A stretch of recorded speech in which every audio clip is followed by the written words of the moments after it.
All right, this video is a short follow-up on some information we talked about in a few previous videos comparing dutasteride and finasteride and their effects on hair loss and regrowth. So I think where we left it was we wanted to try and find a more specific follow-up, like direct head-to-head comparison between the two drugs.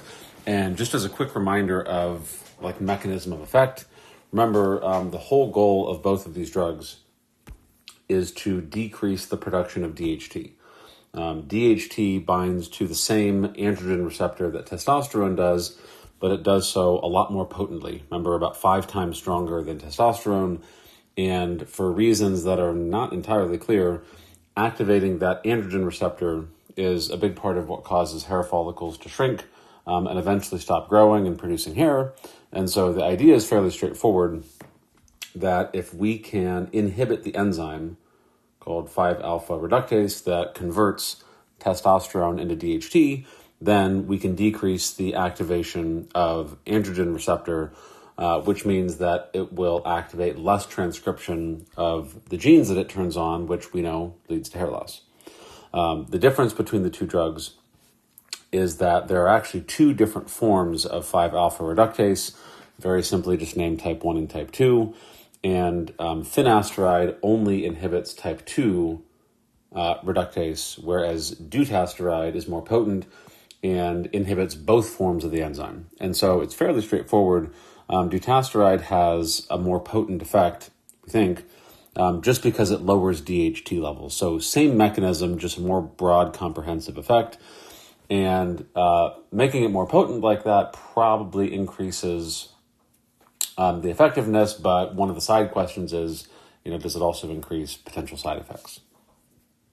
All right, so did a little bit of searching, and this is the most recent clinical trial that I could find. It was from about 6 years ago, and so it seems fairly well established that dutasteride is superior to finasteride when it strictly comes to the hair regrowth phenotype. And this is the best trial that I could find as far as direct comparison, sample size, all those things. And so we'll just run through the results. So in their methods, they compared either 0.5 milligram dutasteride or 1 milligram finasteride. The dose wasn't the same just because the potency of dutasteride is significantly higher, and they didn't need as much to get the level of inhibition that they were looking for.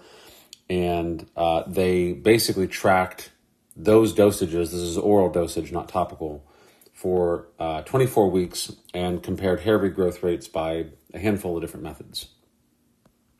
All right. So clinical trial setup was fairly straightforward. They, after screening for people that were eligible based on a handful of fairly boring reasons, they landed on 90 individuals that actually participated in the study. They randomized them into 2 groups of 45. And pretty straightforward, one received dutasteride, one group, and the other group received finasteride. They didn't have a true negative control, and that's part of what makes hair loss actually a really convenient thing to study is you don't really need negative controls because it's fairly well established that hair doesn't just start magically regrowing on its own. And so you really can do a direct before and after comparison for the same person. That is a big part of what makes it possible to get very solid results with a relatively small sample size because of that direct, ironically, head-to-head comparison, as it were. All right. So what do the results look like? They measured a handful of different things, right? We have our dutasteride group, finasteride group. Notice that the number of people in each group decreased, right? These both started at an N of 45, but decreased right, somewhere down into the 30s because a certain number of people either dropped out or failed to follow up to get the results read at the end of the study. And a handful, a small number, were because of side effects that they weren't happy with, but they made a note. There was no figure showing it, but there's a paragraph in the text stating that low single-digit numbers, 3, 4, or 5 individuals from each group said that they had side effects that they weren't happy with, from low energy levels to, like libido issues, sexual dysfunction. but there wasn't a difference between the two groups. It was a small number in both cases, and it's entirely possible that that could have been due to some sort of placebo effect. So they did a few different measurements. Total hair count at baseline and then 24 weeks is fairly straightforward. They zoom in, they take a picture of the person's scalp. They very literally count the number of hairs within a specific amount of surface area, and then we see if there's a change. So baseline, 24 weeks later, and then the difference between the two, and standard deviation just showing you how much variation there was. And by that measure, there was a huge difference. So in their study, finasteride really didn't seem to have that much of an effect. It was almost trivial from the before and after. Dutasteride had a much stronger effect, which is why we got significant p-values that were very low. This p-value is comparing dutasteride versus finasteride at the 24-week time point. It's not comparing the before and after for either group individually. Right. They then broke it down into like thin versus thick hairs and, got a little bit more detailed, but pretty much across the board, there were significant p-values in a lot of these categories. And so it seems like a pretty confident conclusion at this point that dutasteride is more effective, it's more potent. I wish they would have taken measurements of DHT and testosterone levels as blood samples from the people in the study, but they just didn't, so we don't have that data to work with. Okay, the other interesting thing about this is in a lot of cases, like with clinical trials and drug testing, you don't really know whether the drug helped an individual person or not. All you really know is what averages look like. And since hair loss, it's so incredibly easy to measure a before and after on one person because their hair follicles don't really change dramatically over the course of 24 weeks if there's no intervention.